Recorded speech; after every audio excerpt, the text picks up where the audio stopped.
नमस्कार प्रेक्षकांनो, लग्नानंतर होईलच प्रेम मालिकेच्या आजच्या म्हणजेच 25 मार्चच्या भागात आपण काय घडले ते पाहणार आहोत. पण त्याआधी जर तुम्ही माझ्या चॅनलवर नवीन असाल तर चॅनलला प्लीज सबस्क्राईब करा.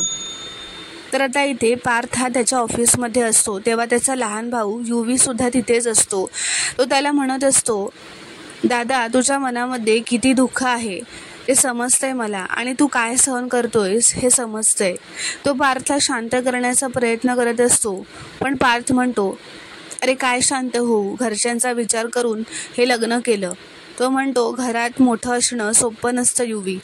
मोठ्यांना नाही चिडता येतं, नाही रागवता येतं, फक्त सांभाळून घ्यावं लागतं. आणि हे सांभाळून घेताना मनात जी काही घुसमट चालू असते ना ती समोरच्याला नाही दिसत. तो म्हणतो, एक बरं आहे की तुझ्यावर अशी काही वेळ आली नाही आहे. तर युवी म्हणतो, हे बघ दादा, मोठेपणा हा फक्त सांभाळून घेण्यासाठी नसतो, शहाणपण दाखवण्यासाठी सुद्धा असतो. मग दाखव ना शहाणपण. या लग्नात जर कोणीच खुश नसेल तर काहीतरी वे हा काढलाच पाहिजे ना. तर पार्थ म्हणतो, there is no way out here. तो म्हणतो, या आयुष्याच्या प्रवासात या लग्नाचं भवितव्य काय आहे तेच कळत नाही आहे मला. तर आता घरात कोणी जेवलं नसल्याने जेवण उरलेलं असतं. तर मानिनी नंदिनीला म्हणते, काव्या जेवली नाही आहे तर तिच्यासाठी ताट तिच्यावर खोलीतच घेऊन जा. आणि तूही नीट जेवलेली नाही आहेस तर तूसुद्धा तिच्यासोबत जेवून घे. आणि काव्या काही खाते का ते बघ. तर आता काव्याने काही खाल्लेलं नसल्याने नंदिनीने काव्यासाठी जेवणाचं ताट तिच्या खोलीतच आणलेलं असतं. ती तिला जबरदस्ती जेवण भरवण्याचा प्रयत्न करत असते, पण काव्या चिडून बसलेली असल्याने ती जेवायला तयारच नसते. पण जेव्हा नंदिनी तिला लहानपणी आई जसं भरवायची तसं भरवते ना असं म्हणून ती आता तिला घास भरवायला जाते. तिला म्हणते, हा घास तुझ्या लाडक्या ताईचा. तेव्हा ती थोडंसं जेवते, तो घास घेते. नंदिनी तिला म्हणते, आज हॉस्पिटलला का नाही आलीस तू? आई फक्त तुलाच विचारत होती. तर काव्या म्हणते, झालं माझं बोलणं फोनवर, आईशी बरी आहे ती आता. तर नंदिनी म्हणते, पण मला तू तिथे हवी होतीस असं वाटत होतं, तू तिथेच आहेस असंच वाटत होतं मला. एक दोनदा तरी मी जीवांना काव्या म्हणूनच हाक दिला. तर आता काव्या नंदिनीकडे असं म्हटल्यावर बघतच राहते. तर काव्या म्हणते, बाबा हेच म्हणाले असतील ना गं की जावई असून जीवा आला नाही, जीवा आला पण मुलगी असून काव्या आली नाही. तर नंदिनी म्हणते, हे म्हणायचे आता तू वाट बघतेस का? तर काव्या म्हणते, मी कशाची वाट बघते माहिती आहे का तुला? ती आता इरिटेट व चिडचिड करतच म्हणते, नको ग, परत परत तेच बोलतोय आपण, नको. ती म्हणते, मुलगी म्हणून तू तुझी कर्तव्य पार पाडलीस ना, मग बस झालं. मला जेव्हा पाहिजे तेव्हा मी माझं कर्तव्य पार पाडेन, मला काय करायचं आहे ते मी करेन. तर नंदिनी म्हणते, बरं, माझ्यावरचा राग आता जेवणावर काढू नको, हे ताट समोर ठेवते. मला माहिती आहे तुला भूक लागली आहे, त्यामुळे तुला जेव्हा वाटेल तेव्हा खाऊन घे.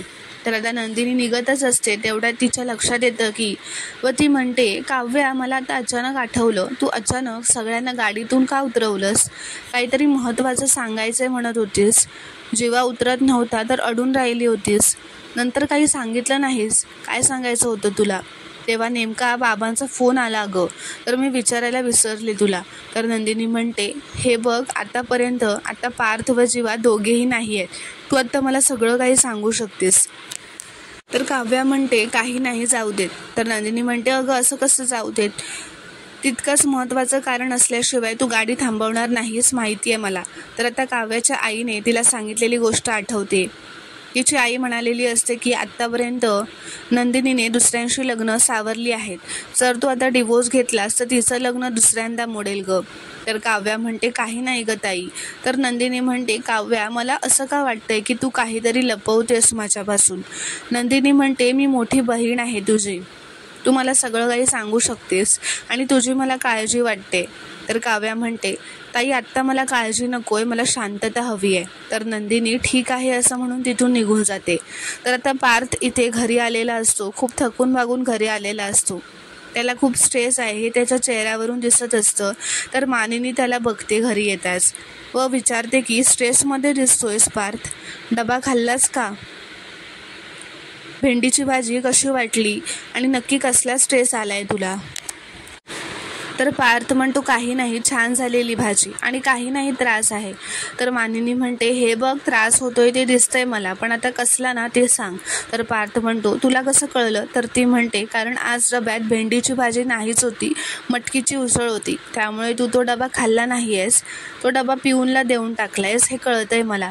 तर पार्थ सॉरी म्हणतो. तर मानिनी म्हणते कसला त्रास करून घेतोयस, बोल ना पार्थ. तर पार्थ म्हणतो कसला त्रास होतोय ना हेच कळत नाही आई. एकीकडे मी काव्याला मनावर रागावर कंट्रोल करायला शिकवतोय आणि दुसरीकडे मी स्वतःच आज ऑफिसमध्ये खूप रागराग केला, ऑफिस एम्प्लॉईवर फाईल फेकून दिली. नेहमी मी एवढा शांत असणारा एवढा का रागराग करतो हेच कळत नाही आहे. हे सगळं कशामुळे होतं आहे हेच कळत नाही आहे. तर मानिनी म्हणते अचानक झालेल्या लग्नामुळे हे सगळं होतं आहे. जे सगळं झालं आहे ना ते इतकं विचित्र आहे की हे सगळं होणं स्वाभाविक आहे. ती म्हणते आपलं मन आपल्याला सांगत असतं पार्थ की माझ्या बाबतीत असं काही होणारच नाही, पण हळूहळू त्या सगळ्याचा राग येतो आणि वाटतं की माझ्याच बाबतीत असं का झालं. मग मनात येतं की हे सगळं टाळता आलं असतं का, सगळं खोडून मोडून टाकता आलं असतं का. मग हळूहळू लक्षात येतं यातलं काहीच बदलता येणार नाही आहे आणि मग येते ती म्हणजे निराशा. तुमच्या सगळ्यांच्याच बाबतीत हेच झालं आहे. अपवाद फक्त आहे ती म्हणजे नंदिनी. कमालच आहे ती मुलगी, ती अत्यंत समंजस आहे. मी हे जे सगळे टप्पे तुला सांगितले ना ते सगळे टप्पे पार करून ती पलीकडच्या टप्प्याकडे पोहोचली आहे. तो टप्पा म्हणजे स्वीकार, एक्सेप्टन्स. स्वीकारलंय तिने तिचं आणि जीवाचं नातं. तर पार्थ म्हणतो मी सुद्धा स्वीकारलंय आई.